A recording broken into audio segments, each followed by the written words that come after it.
আল্লাহ পাক হেদায়েত এবং বুঝ সবাইকে দিবেন না। আল্লাহ যে আপনাকে কথাগুলো শোনার তৌফিক দিচ্ছেন, বোঝার তৌফিক দিয়েছেন, আপনার কান পর্যন্ত পৌঁছে দিয়েছেন, আপনি সৌভাগ্যবান। আল্লাহ পাক সবাইকে সুযোগ দিবেন না। 1999টা মানুষ জাহান্নামে যাবে, 1999টা মানুষ জাহান্নামে যাবে। এটা হাদিসে আসছে সহিহ বুখারীতে 4 বার। আর আল্লাহ পাক সূরা আরাফের 179 নম্বর আয়াতে ওটাও বলেছেন, ওয়ালাকাদ যারা'না লিজাহান্নামা কাসীরাম মিনাল জিন্নি ওয়াল ইনস। প্রচুর জিন আর মানুষকে দিয়ে আমি জাহান্নাম পূর্ণ করে দিব। লাহুম কুলুবুন লা ইয়াফকাহুনা বিহা, হৃদয় ছিল উপলব্ধি করতো না। ওয়া লাহুম আযানুন লা ইয়াসমাউনা বিহা, কান ছিল শুনতো না। ওয়া লাহুম আ'য়ুনুন লা ইবসিরুনা বিহা, চোখ ছিল দেখতো না। উলাইকা কাল আনআম, এরা ছিল গবাদি পশুর মতো। বাল হুম আদাল, বরং তার চেয়ে নিকৃষ্ট। উলাইকা হুমুল গাফিলুন। একই ক্যালকুলেশন, 1999 জন মানুষ জাহান্নামে যাচ্ছে।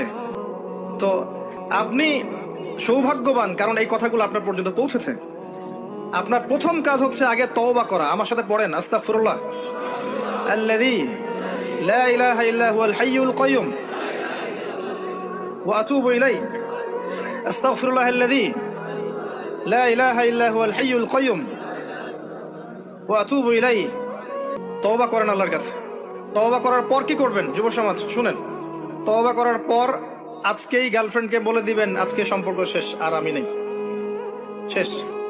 ওইটা রাস্তা বন্ধ করেন, কারণ এটা আপনার জীবনের সবচেয়ে বড় ফিতনার রাস্তা। আবার সে যদি বলে যে সত্যি বলছো তুমি, আর কথা হবে না, তারপর কালকে সকালে আবার ফোন দিয়ে বলে আরেকটা বার শুধু কথা বলতে চাই, একটা বার দেখা করতে চাই, এটাই শেষ, আর দেখা করতে চাবো না, এই ফাঁদে আবার পা দিয়েন না, তাহলে সারা জীবন আর শেষ হবে না কখনো। নাম্বার ডিলিট করে ডিসকানেক্টেড হয়ে যান।